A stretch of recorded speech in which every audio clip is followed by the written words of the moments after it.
Southwest Fire Academy was established in 2015 as a response to the recognized need for quality, safe, and affordable fire and rescue training in Ontario. This is not your average fire college. SFA has high standards for their students, and it is their mission to teach and produce qualified, ambitious firefighters who are prepared to work hard to serve their communities. This is not a diploma mill. This is where you can learn strategic, aggressive firefighting from passionate, intelligent instructors who never forget why they were made to do this job. SFA is an accredited private career college that is regulated by the Ministry of Training, colleges, and universities, with a memorandum of understanding with the Office of the Fire Marshal. This means that SFA is an approved training provider with the OFM, and the programs are recognized in Ontario. Check out their pre-service and expanding selection of course offerings at southwestfireacademy.ca.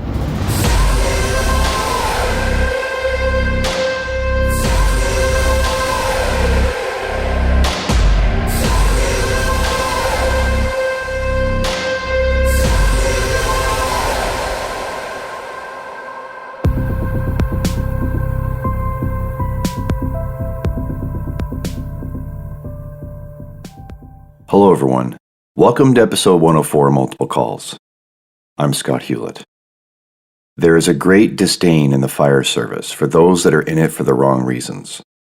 To counter that, there is a strong push to remind them and anyone considering the career that the calling is one of service to others, and selfishness will not be accepted or tolerated. It's imperative for the health and longevity of all firefighters that in being very clear and vocal about that value within the culture, that it isn't misunderstood as praising self-sacrifice. Although a very real and powerful piece of the job is the understanding and willingness to risk injury or death for citizens and colleagues. Day to day, there is a distinct difference between being self-serving and appreciating and maximizing what the job can provide beyond benefits, pay, and time off. Heralding what the job can give to people on deeply personal levels is just as important as being real about what it inherently requires. The community of the fire service and the communities within the community can provide impactful growth opportunities. Ironically, this is what the self-serving are missing out on by choosing to simply punch the clock. The honor guard, peer support, instructor and conference cadres, committees, fire fit and the combat challenge, competitive rescue teams, and groups such as the Fraternal Order of Leatherhead Society. It is noble and admirable to be drawn to this job with a servant mindset. It should be equally encouraged and celebrated that each of us find ways to continually be replenished, so we can continue to serve for as long as we wish. Here's my chat with Bobby Reichardt. Just kick it off with telling me where you grew up and tell me a bit about your family. I grew up here in El Paso, Texas. Always been in Texas. At one point, I did move to Austin. I had dreams of being a Austin, Texas firefighter. How along the line that came up in my pathway for me. So the opportunity came up for me to join their community college program down there. I did apply. I moved down there for a year. My parents are from Far East Texas and Michigan, kind of transplants here. So my sister and I grew up in El Paso. My sister lives in Portland now, and I'm here. So been here pretty much my whole life. El Paso's a great place. It's a great city. Kind of gets a bad rap for some of the stuff, especially now. A lot of the political things going on, being on the border, but it's really been a great place for us to live and stay. Awesome. What was school like for you growing up? School was interesting. Something I was never really interested in at all. One thing that always comes to my mind when people ask about school is the way that homework used to be. I'm not that old, but we say back in the day, right? Especially specifically doing math at home. My dad, we had this ruler that he would always use when we were doing math. He would always start out like kind of underlining in the books with the ruler, but throughout the frustration and the night, the ruler would turn into an incentive device, I guess you could say, to focus on what we were doing. So school for me was always kind of just a challenge and a struggle to maintain a C or a D average for the most part. It wasn't really until later on in my life that I kind of realized the value of education and how important that kind of thing is. So didn't play sports much in school. Everything was kind of on weekends or through the YMCA. Had a very tight, close group of friends. Wasn't really a popular kid or anything like that. Still my closest friends now to this day. Same 6 guys that we've known each other our whole lives type of thing. So, which is kind of weird coming from like a bigger city like El Paso, but like I said, it's kind of a smaller community within a big city. Did you have any other guides or mentors trying to encourage you to or steer you in a certain way? During school, like in my school years, not so much. My dad was really a big influence on a lot of the life choices I had. Growing up as a kid, always wanted to be a soldier of some sort. That always, like, war movies and stuff like that always seemed really cool to me. In the neighborhood, we would always play war games and things like that, all the guys together. My sister had actually married a Marine, and so this was, during 2006, 2008 era when the war was pretty heavy on. And so my parents kind of saw how that was going, and they really kind of leaned on me to find a different route, different path for me. My dad is a tradesman. He's an electrician by trade. And so he was really big on, maybe I should look into something like that. My last 2 years of high school, instead of doing sports, because honestly, I'm super uncoordinated and there wasn't a sport that I could actually succeed at. So I went to a welding program here in the mornings. I would go to a welding school and then go to my regular high school in the afternoons and stuff like that. Really kind of thinking that that was where my pathway was going to go, was through the trade service and stuff like that. It wasn't until I found the fire department that I ended up coming down this path. Yeah, what was the exposure to the fire departments? Where'd that come from? That one was kind of an off the wall thing. My best friend and we had kind of made a deal that we were going to join the military together.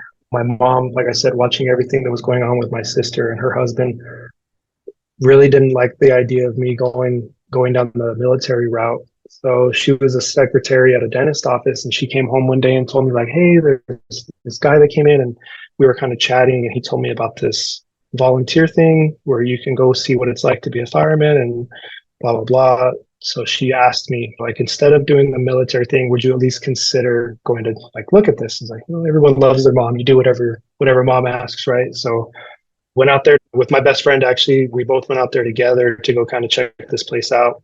In the world of, like, volunteer fire departments, this is a very, like, $1 million station, tons of nice equipment. There's a roster of about 40 guys at that time. So walking in had a really high impression of, like, wow, this is very, very great place, really nice things like that.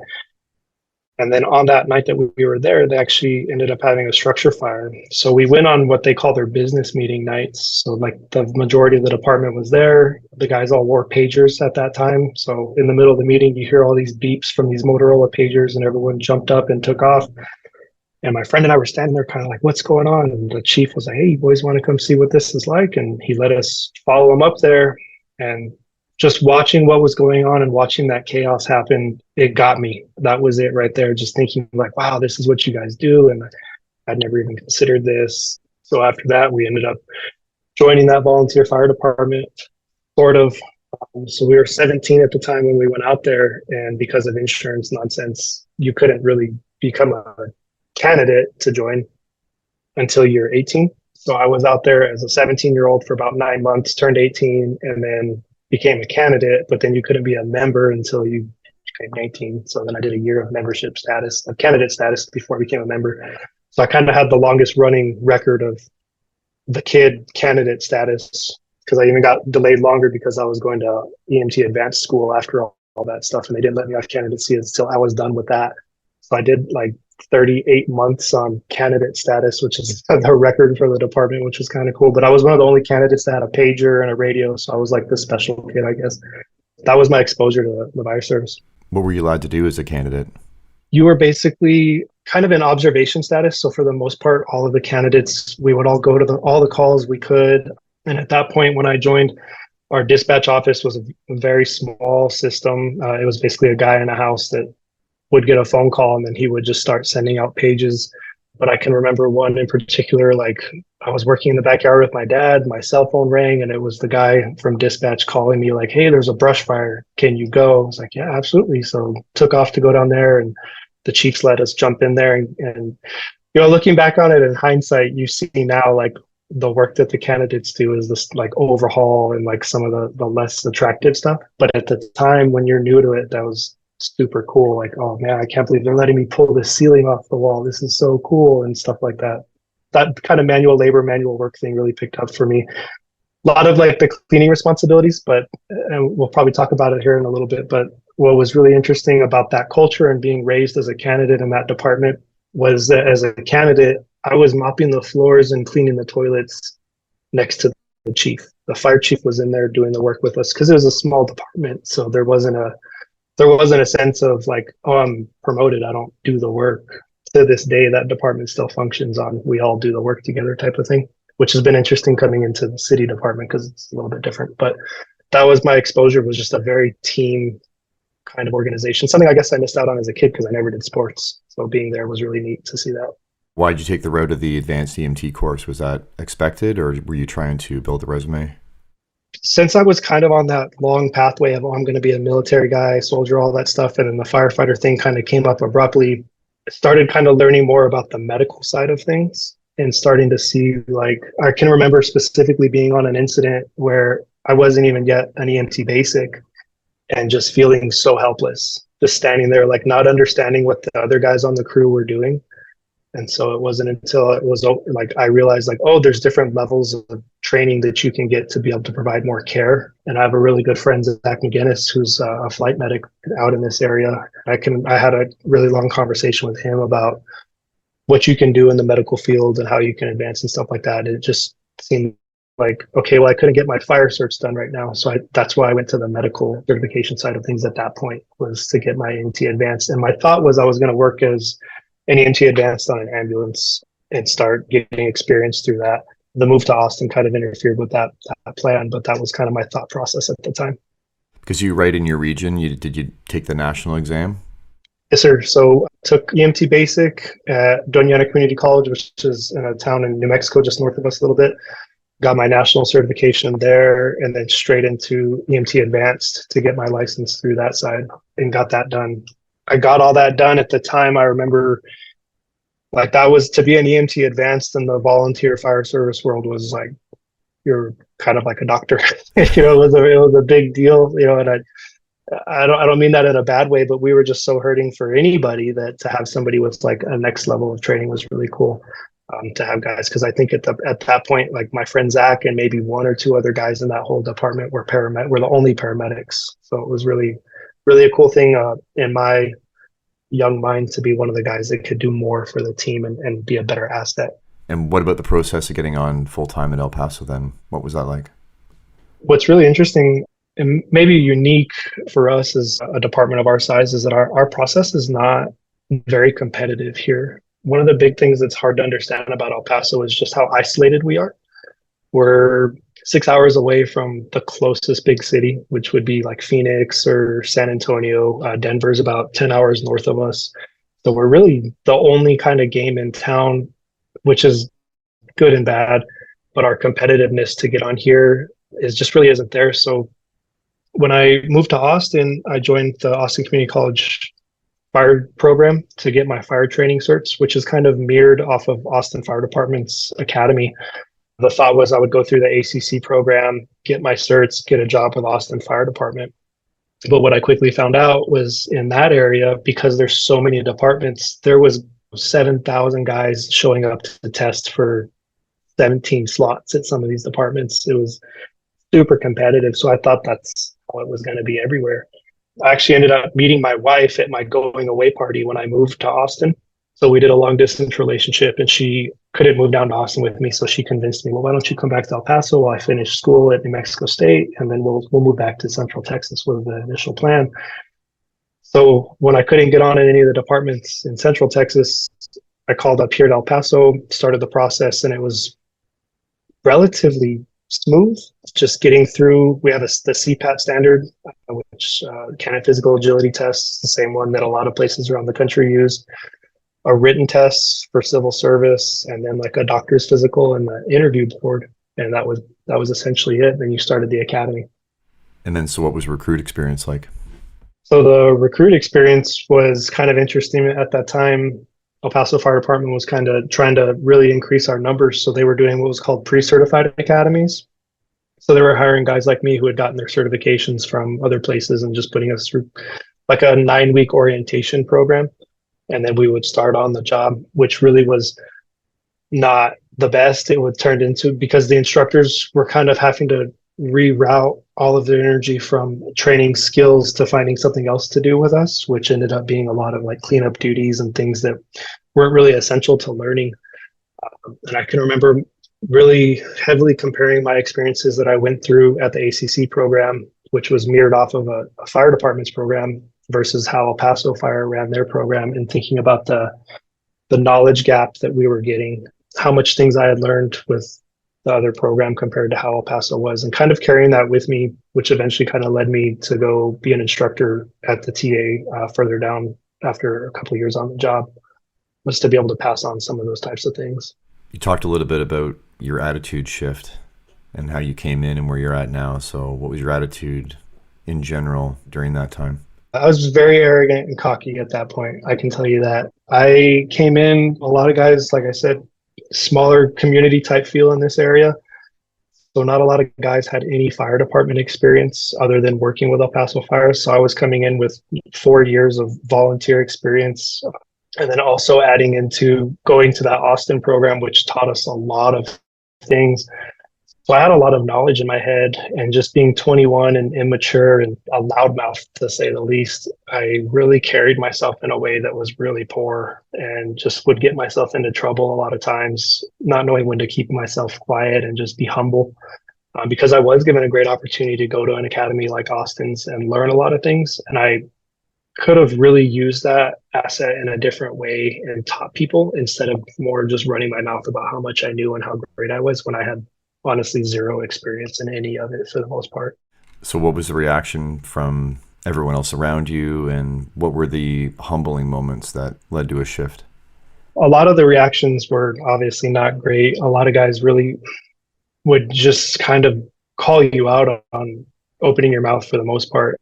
My problem was that I knew a lot of things, and I could see one of the humbling moments for sure was just going to my first structure fire with the city and seeing just how different things functioned versus how I had only ever done them, which was on the volunteer side. You know, you're going to a fire with 4 or 5 guys on the volunteer side, but then now you're going to a fire with 25 guys on the city side, and just how different that is, and how, like I said, the chief would be in the fire with us, working and doing things on the volunteer side, but on the city side, it's a whole completely different function. It's not even the same kind of ball game.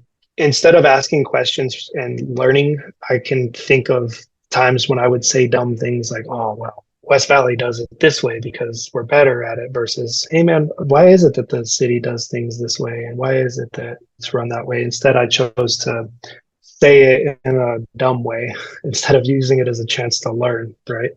In hindsight, it's easy to see those types of things. At the time, it just seemed like, man, we do things so much better the other department versus how we do it here. You know, some of those things are just, I guess you just have to you have to learn those things through experience. The first year culture here with El Paso Fire, like your Pro B culture, I'll say I got on at the time when a lot of the harder times for those guys was kind of dying off.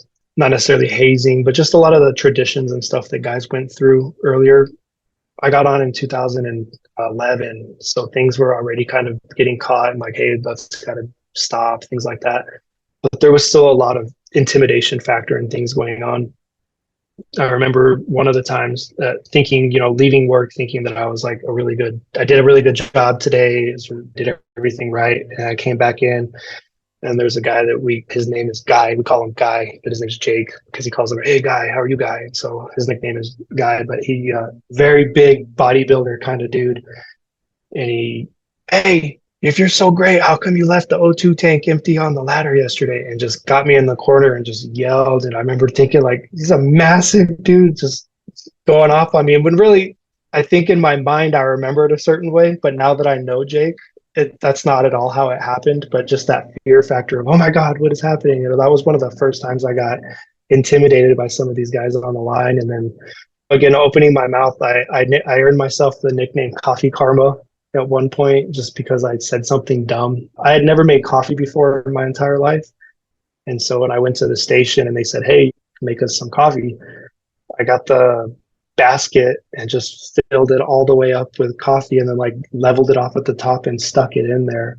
And so when the driver went to go take his first sip, I mean, that had to taste, I drink coffee now, but that had to be pretty terrible, and spit it all out. And then when he spit it out, he got it all over his shirt, and he's yelling at me, and I'm kind of like, oh my God, I messed this up. But then he looked down at his shirt was like, oh man, I made a mess. And I muttered to myself, like, oh, it's karma. That's what you get.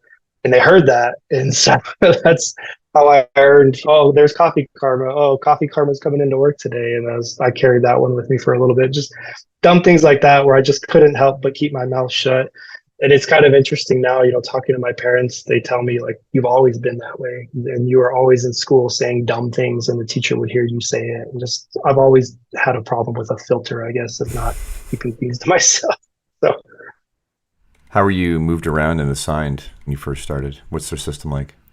so the El Paso system is, from what I can tell, it's really unique. We have what's called swing status. So when you graduate the fire academy, you'll get assigned to a battalion. So we have 6 battalions in the city. We run about 38 stations here now. And when you come out, you're assigned to a swing status for a battalion. So I got assigned to Battalion 1, which is downtown. So I was a swing firefighter. And basically, as a swing guy, you fill vacancies. So if the firefighter on ladder 11 called off sick, then I would go work on ladder 11. And then if the next shift somebody called off on pumper 3, then I got sent up to pumper 3. So you kind of migrated within. But they do a reverse seniority system with that. So as the brand new guy, you don't just swing into battalion, you swing citywide, which when you're doing it, it can be kind of tough because we work 24 hours, but we work 6-hour blocks essentially. So for one block, you could be on the west side. On another block, you could be somewhere else. So within that one shift, you could be in 4 or 5 different stations moving around. So at the time when you're doing it, it's not super fun, but it's a great way to gain experience about how things function throughout the city and how different places work. Our 6 battalions are essentially 6 different fire departments. They all do things a little bit differently. They all have their own cultures that are really easy to catch on to. It's a really cool thing to be able to see how that goes. So you swing and it takes you about 9 or 10 years before you get a permanent assignment as a firefighter. So you can get out of the fire academy and it'll be 10 years before you get placed as a firefighter on a rig unless you promote. So we can promote after 2.5 years. Once you promote, you'll promote to driver and they get assigned a permanent position right there. So typically, especially right now with a lot of these younger kids that we're seeing them promote as soon as they can take a test. They are taking that test and they're promoting. We got some guys that are lieutenants right now and they have been on the job for exactly 5 years. They hit those timelines and they took that test to get to their position as quick as they could, which is great. The way that you get assigned here is I haven't seen anywhere else do that. I don't know if you've talked to anyone else on a podcast or anything, but I haven't heard of anyone else doing a swing status like that, specifically for this long. 10 years is a long time to be packing up a bag and moving, and you've been on the job for 10 years. So it's kind of interesting for us. You mentioned instructing, so what led to that? What did you get involved with? I was a firefighter for 5 years. So I was a swing firefighter for Battalion 1. I was, due to some special rescue certifications that I had, I was a special rescue station a lot, and then I was on an ambulance for a lot of that time. And I didn't take my first attempt at a driver's test because I was getting my bachelor's degree. So at my 5-year mark, I took my driver's test, and the opportunity came up to go to the training academy. When we promote here, we don't get to pick. You can give them 3 suggestions of where you would like to go. But for the most part, if there's a vacancy, that's where they're going to send you. So I got a phone call from one of the guys that I'd worked with at one of the special rescue stations and told me about this opening coming up at the training academy where he was at, and said, I think you'd be a really great fit. You have a lot of great knowledge and things like that. I really carried with me all the things that we picked up in the Austin Fire Academy that I didn't feel like I got here at the El Paso Academy, and the way that culture was versus how our culture was and things like that. The instructing thing, I think, has always been ingrained with me because, again, going back to the West Valley where the volunteer system is, you're constantly training. Every single shift, you're constantly working with someone new because as the certified firefighter on the volunteer side, you would be the only one that kind of could go interior and things like that. So you would work pretty much all of your shifts with somebody that didn't have any certifications. So you were always training.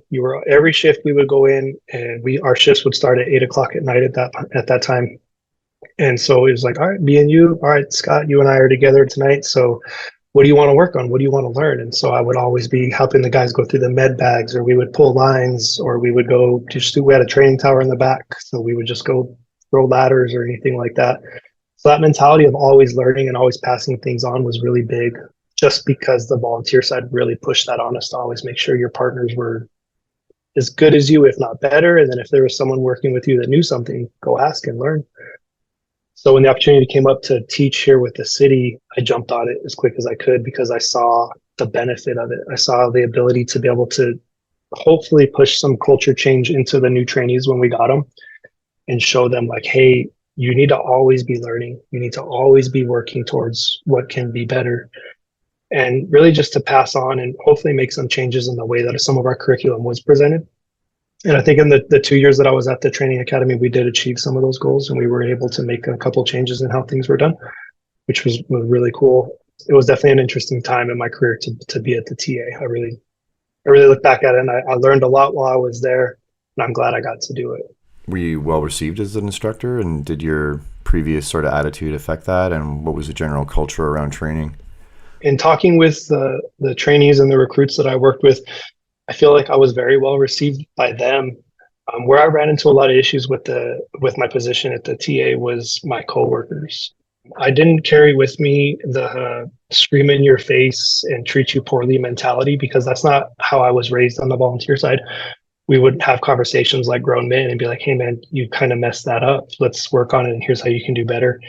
Versus kind of the old school military drill instructor style, which was always been El Paso's culture, was to just yell and yell and yell and really not do a lot of teaching. So I ran into a lot of headache with my instructors, coworkers, because they saw me more as trying to buddy up with the recruits versus teaching them. The recruit side saw it more as like, it's been said a million times now, but like the millennial generation doesn't respond to yelling. So I got a lot of feedback from those guys and I was always asking them, like, what do you think? Like, are you guys picking up on what we're talking about? Are you seeing it? And I just would talk to them kind of exactly how I'm talking to you now and just say, like, we're going to go over water systems today. Let's talk about it. Because I've never viewed an instructor as a superior. If you're in an instructor role, you're a peer. You're passing on information that you had the opportunity to gain. You're not better than me because you had that opportunity. You just got lucky and you got to learn something. So it's kind of on you to share that with me to make us both better. So I really pushed hard to get rid of that culture of instructors are better than anyone else, whether it's the recruits, the line company guys, anybody. It's more so like, no, we're here to make sure that everybody's really good at their job. And that's a really big culture shift. And it caught on and it's grown and it's grown and it's definitely changed. And I left the TA a couple of years back and being able to go back there now, and I still guest instructor there quite often, like 3 or 4 times a year. I'll be at the TA teaching, and I can see where those impacts kind of landed, and we were able to make some growth and change how our training academy is run. Definitely some of the prouder times was us being able to change those things. When did you go back to volunteering? The only time I left volunteering was when I moved to Austin. Joining the volunteer fire department was actually one of the first things I did when I moved back, once I got my apartment situation settled. And I went straight back to them and was like, hey, will you have me back, please? Like, can I come back? And again, so adding to my time on candidate status, they had me go through a candidate phase again. I think kind of to poke fun at me and prove a point, because they all told me I was going to be back in El Paso. That's kind of the joke, is El Paso is a rubber band. Everybody leaves, but they end up coming back. And so all these older guys were like, you'll be back. Don't worry about it. We'll see you. And I remember leaving thinking like, I'm never coming back to this place. And yeah, sure enough, a year later, here I was sitting in front of them for the board asking to come back. I went straight back and I did double role as a city guy and a volunteer guy. I was with West Valley Volunteer for about 13 years. And I'm on my 14th year right now here with the city. So the only reason I left was our family. We had another baby. So we tried doing as much as I could with our first kid, but I knew when we got pregnant, I had a conversation with our chief and I said, hey man, I'm going to be a good dad. That's a hard line for me, is I got to be home with my wife and my baby girl. And then when we got pregnant with our second little girl, that was when I told them like, okay, I'm going to leave now. I'm going to step away. So I left the volunteer side 2 years ago. And what led to you promoting? In the city or on the volunteer side, or just like in general? Well, in general, you can talk about both for sure. I'll definitely say that aside from meeting my wife and my kids and everything, what's had the biggest impact on me as a person was getting promoted to lieutenant with the volunteer department. So I was 23 at the time, and actually I was definitely not the mindset or the person that I am right now. I was much younger and still kind of that arrogant guy and all that stuff that we were talking about earlier. We were cleaning up the rigs, and one of the chiefs came over and said, "Hey, can we talk to you in the chief's office?" I was like, "Oh, we're going to the big chief's office." All right. So I went in and sat down, and there's the three chiefs for the department. And I'm thinking like, oh man, which one do they know about? Like which one am I going to get in trouble for? Don't show your cards yet. Let's see what they know. And conversation kind of started out. And then I realized like, oh, they're not firing me. Okay, this is going really good. And the chief said, no, we see a lot of potential with you. There's definitely some things that we can sharpen up, but we would like to see if you're interested in a position for lieutenant. I definitely jumped on that. And that was a big change for me because it really sank in, and the Chiefs did a very good job of putting me with a great captain who was my mentor and is still my mentor today. And he really impressed upon me about like, this is real. You're going to be on a fire scene in charge of making calls for other people and asking them to do things. You need to own it and you need to be responsible about it. I can remember him and I went to the National Fire Academy, and while we were up there, they had a line of duty death packet.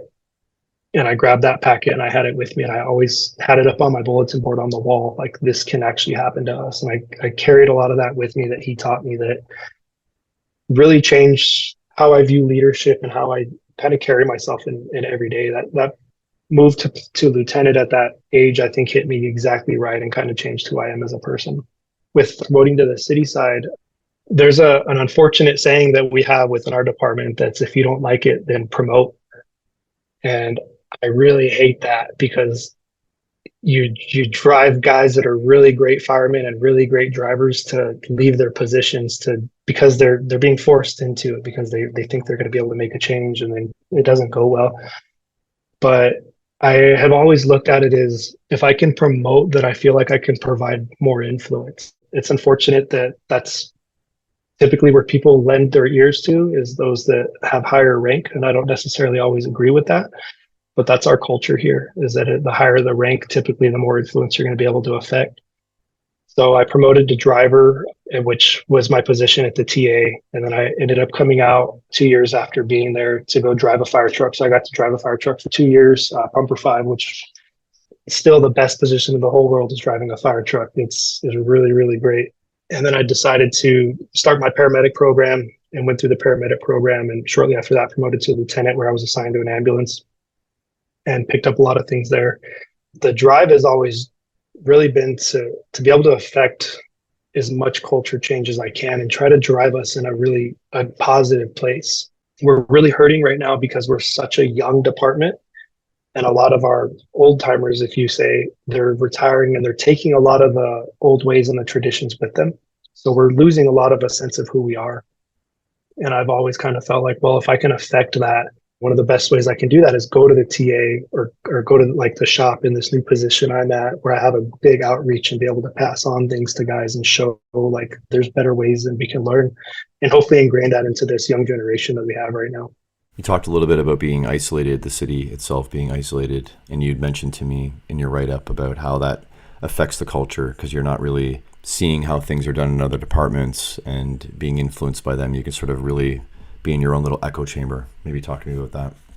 Yeah, so that's a super unique thing. For example, like right now, we're working on building a PPE quartermaster program where we're going to manage the guys' gear and things like that. And a lot of departments have had those things for a long time. And we're so out here by ourselves where we don't have anyone to look next to us and see like, well, what are you guys doing? You look at like Dallas and Fort Worth, they're constantly battling each other out for who can be the most innovative.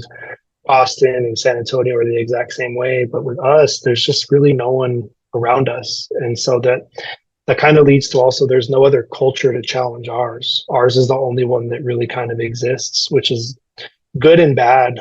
Bad in the sense that, like I said, nobody checks us. Nobody checks us on our ego and our thought process. Some of the things that we do, it's not necessarily that they're bad, but there are better ways to get them done that other places have been doing for a long time. And if we don't take the time to reach out, which is, I'm starting to learn on the administrative and the support side of things, is hard because we're doing our day-to-day job as it is. So to take the time and reach out and ask other places, hey, how is it that you guys get this stuff done? It does kind of affect us. Where if you worked in a place that was close to somewhere else, it would be apparent. But with us, our departments that surround us are all these volunteer departments that are 1 or 2 stations. And so our mentality has always kind of been like, oh, well, we're not going to ask them because they're not the same as us, which obviously I don't agree with. coming from the volunteer side. But that's always kind of how we've been. I definitely see a change with that, though. Our new administration definitely doesn't agree with that type of mentality, and they really want us to be branched out, reaching out. And so we are making calls to Orlando and Dallas and these other places to see it. Like starting up the Fools chapter here, we're by ourselves out here. We don't have anyone else to show us. Like, well, nobody knew what a Fools chapter was. Still to this day, we've had our chapter for a year, and still people don't understand. Like, what is it? What is this thing that's going on? Where you go to other places, and a Fools chapter is kind of a common thing, right? Simple things like that has kind of been something that's affected us, unfortunately, being by ourselves out here for a long time. How'd you become aware of the Fools and get involved? I learned about the Fools when I was down in Austin. The Lone Star Fools were already associated while I was there, I think. And I picked up on it while we were there, just kind of seeing it as a group of guys that got together on the weekends. Again, I was in an academy, so I was way too intimidated to even approach it. But it always kind of was like, oh, what was that thing that I saw while I was there type of deal. And then as social media kind of started to come up over the past couple of years, you start seeing them, on the Instagram feed pop up, the Basin Fools, the 409 Fools, all these different groups. And so you start learning about, oh, that's what these guys do and stuff. So that was really my introduction to it, was just seeing it through social media and deciding like, wow, is that something that we can make happen here? And we kicked that idea around probably for 3 or 4 years, trying to decide like if it was something we wanted to invest our time in, and if we thought that our culture could really pick up on it, and if it would be successful here or not. And it was a trip to FDIC that sort of kicked things off for you in a strong way? Last year, I guess this time last year, we were at FDIC, and while we were there, they had the Fools Bash. My buddy Jesse and I, we were kind of talking about it, and we're like, well, let's just go ask one of these guys and see what it's about. And we actually hunted a guy down. We were leaving one of the bars. He had a Fool's patch on his shoulder, and I just said, screw it, I'm just going to go ask him. So I interrupted his conversation that he was having. I was like, hey, man, can you just tell me what a Fool's chapter is and how do I start one? And asked him like 7 rapid fire questions, and the look on his face was like, who the hell are you? What is it? But it happened to be, unfortunately, I can't remember who he was, but he was like a regional coordinator for the Fools. And so he was like the perfect guy to ask all these questions to. And he just laid it all out for me and said, really, you're just risking the application fee. There's nothing else that you can lose for it. Like, oh, that's kind of cool. So then, we went back to the FDIC conference and had it all out. And we were sitting in the airport getting ready to fly back home. And there were 5 of us there. And we looked around and was like, well, we're going to try it out. Like, we're only going to lose $125 if it doesn't work. So what? If we fail, whatever. At least we gave it a shot. Rather fail and at least try than to never try it in the first place. And so we decided we were going to give it a shot and started the chapter up. And I'd like almost exactly 1 year to the day, today or tomorrow, is when we submitted our application. So we've gone on our first year and we're still kicking. Surprisingly, we've had some really unforeseen speed bumps get thrown our way, but we're still going, man. Yeah. Were you given a lot of guidance and support along the way from the chapter as a whole? Or for the Fools as a whole? I guess you're just a chapter of it. I did a lot of just reaching out and cold calling, to be honest. I would just kind of look up Alamo Area Fools, which is in San Antonio, and just message them on Instagram. Like, hey, sir, I'm trying to start a chapter in El Paso. Can you give me the name of somebody to talk to? Or just any random Fools organization. I probably talked to 17 or 18 different chapters around the country, just asking them, like, how do I do this? What do I do? Like big questions came up as like, do I need insurance? Do I need to be an LLC? Do I need to be a 503c? Like just a lot of these different factors that guys were, because not everybody does things the same way. And then I was able to get in touch with some of the guys on the international board who really guided me and showed me like, let's start off here, work your way up through this, and gave me a lot of great advice about how we can start the chapter up and just have open, honest conversations about. And I would just ask them like, what have the other guys done that you saw fail? What was their mistake, and how did they not succeed? Unfortunately, the Fools took a really big hit during COVID, really kind of hit some chapters, and they never recovered. They were never able to get the membership back up and get them started again. So we learned a lot of lessons through that thankfully I got to have passed on. Just taking notes daily. I had a notebook in my house where I was just writing down all these things that, hey, Jack from Orlando said, make sure you don't have your Fools Bash within the first 6 months, because then nobody's going to show up for the rest of the year. Just all these different little tips and tricks that these guys were passing on. So then just approaching it with the board that we made up there in the airport lobby, And we put it all together and decided like, yeah, let's give it a shot. But honestly, the Fools Brotherhood, just the ability to reach out to guys and talk has been, fire department has its own brotherhood, but the Fools is just another one within and of itself. Did it sort of help boost your interest in leadership on top of already promoting and seeing it through that lens? The leadership thing has always been a really big one that I've kind of studied and been a big fan of because my mentor, Manny, was really big on it. And so I kind of learned through it. But the Fools version of it has been super interesting because you're approaching it essentially on the civilian side. Like, yes, we're all firemen and stuff, but this is just a bunch of, it's a guys club essentially, right? We're getting together on the weekends and hanging out. But what's also been really interesting about it is learning how to build recruitment and drive interest in the organization for something that nobody's ever heard of. It's no different than trying to sell a widget or something that no one, what is this thing, And so that's what we're having to do, is just really show through what it is that we're offering to the area and why it is that we're important to be here. And that's been a really interesting task for us to kind of jump over. And what has the reception been? So far, our reception has been really good. I've been actually really impressed with it. I remember when we were sitting in the airport, we had kind of said, if we can get 10 guys to come out to a meeting, that'll be great. I think at our last one, we had like 34, 35 guys that were out there with us. And just a lot of interaction through the social media page has been really, really cool. I'm definitely learning, as you know, don't ever go to the comment section on your videos that you post. It's been fun to learn that one, but I feel like we're being received really well. I got really lucky that our administrative staff here with the city of El Paso is very supportive of us, and they're very interested in seeing us grow. And so they've had a lot of help in making sure that we have what we need to take off and get things done. And more importantly, with our neighboring department, Horizon Fire, they've been super awesome with letting us use their facility and guiding us along the way with some great guys within that department that are helping us get things done. It's been very humbling, to say the least, to see how willing these guys are to go out of their way to help us have our guys club weekend and do some training and hang out. It's been really cool. What's the view from the general culture in the department of you and you guys in the chapter and what you're trying to do?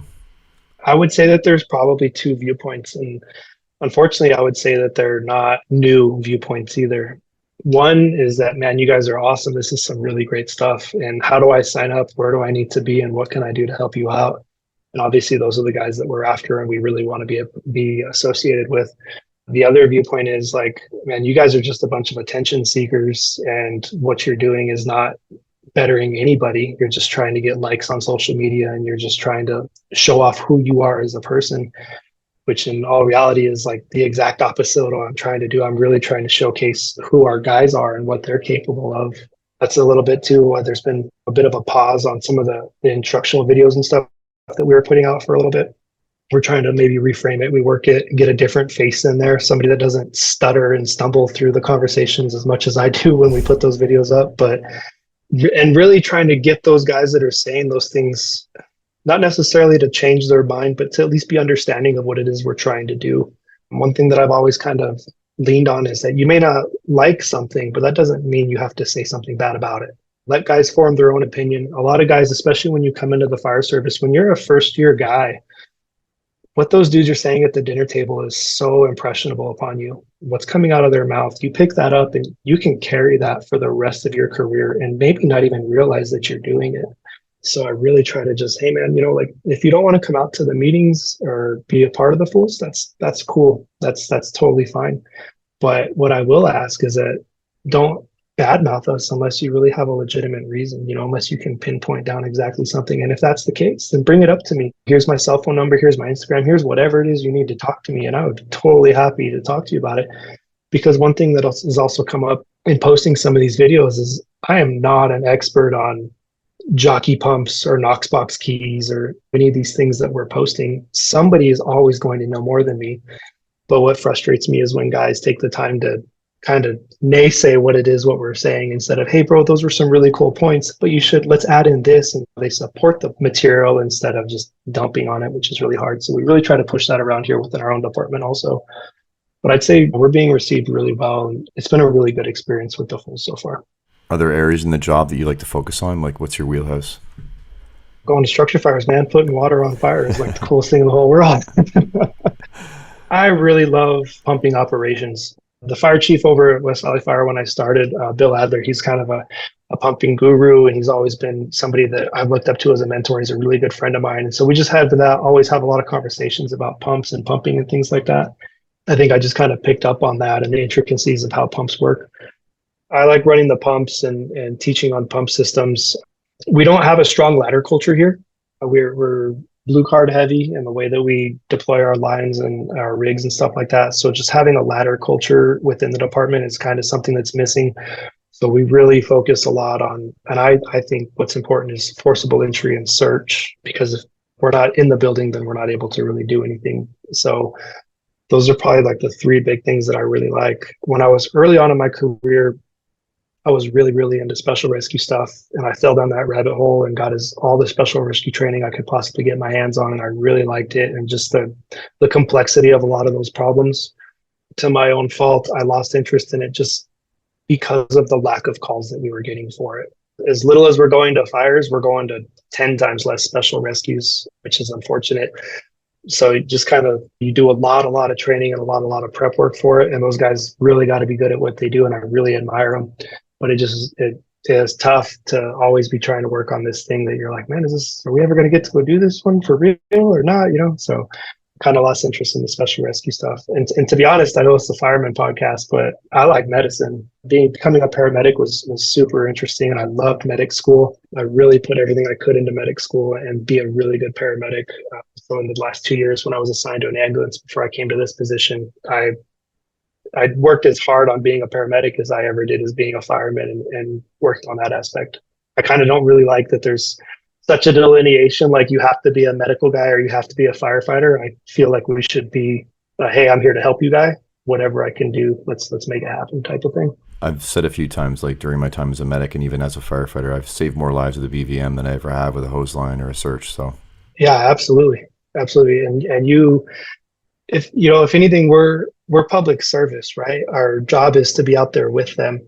I spend a lot more time with patients when I'm working on an ambulance than when we're at a structure fire. You're really not talking to the people that are involved in the structure fire. You're doing your job and everybody sees you and it's great, but spend a lot of time, patient assessments, gathering history, riding in the back of an ambulance for 20, 30 minutes, just having a conversation with a lady. That's what's building our public image, is these interactions we're having with these people for these medical calls that for the most part people blow off, but that's what we're here to do. We're here to serve, right? If they ask us, then that's what we should be doing. Maybe people need to be more specific when they answer the question, why do you want this job? And they say, I want to help people. They should just say, well, I want to help people in a very specific way. Yeah, I only want to help people if their house is on fire. Right. It's not that, then I don't literally want to on the fringes. I don't actually want to interact. I just want to, this is how I want to help, and I only want to help in that way. Yeah, exactly. Yeah. We don't cut empty cars apart, only in training. No. Yes, exactly. Yeah. So what's the plan for the future? Are you going to promote farther up? Like, what do you see yourself doing? Ultimately, my end goal that I'm kind of sitting on right now is the assistant chief of operations for the fire department. I know that's a big, lofty goal, and that's a hard one to obtain, but I do think that there's a certain aspect to it that in myself, I see things from the operations side where I'm like, man, I wonder, I need to learn what it is and why the reasons are we do things a certain way, and maybe I can affect some change in how we do things like that. I'm not sure what it is about making it all the way up to assistant chief, but I definitely know that before I get there, I want to be a really good battalion chief for a really long time before I get there. So my next step will be captain, but after I take the captain's test and then eventually the battalion chief's test, I think one thing where I see that we're lacking is just the connection between our battalion chiefs and our guys. We are a big department. Every battalion chief has 5 to 7 stations that he's dealing with, each one with anywhere from 3 to 15 guys in that station. But I can remember when I got on being in Battalion 1, Battalion 1's truck would pull up. He'd come in, sit down and have coffee with us and just, hey man, what does your wife do? What did you guys do this weekend? And just have a conversation with me as a person. It really made me feel like I was at West Valley, because that's how it was when we were there with the volunteers. And then over the years, that seems to have kind of gone away, unfortunately, where when the chief pulls up now, everybody's like, oh shit, like who's in trouble? Like, what are we getting written up for? And that's the sensation, which is really unfortunate. I feel like our chief should really have a good pulse on the guys. And there are some Not all of them within the department, but I just kind of feel like our culture with the battalion chiefs here is wavered a little bit, and we can definitely improve it. And really, how can you lead a guy if you don't know him? That's always been something that's been pushed onto me, is you got to know the guys. Manny, my mentor, when I was promoting to lieutenant, he made it a really big point to make sure you know when their birthdays are. You're in charge of them. Get a piece of paper and write down when their birthdays are, so that you can just shoot them a text message and show them, like, hey man, I know we're not best friends or nothing, but hey, well, happy birthday, man. I hope you have a good day. Just simple things like that I've always kind of thought and carried with me. Our leaders within the department, obviously there's limits to it, but they've got to be connected to the guys. They can't be hiding in our office and talking about how busy we are, because the most important thing is your guys. We got to be out there with them. So that's definitely some of the goals that I have lined up. I guess like a more direct scale, immediately, this new position that I got moved into, I'm at the logistics division now within the department.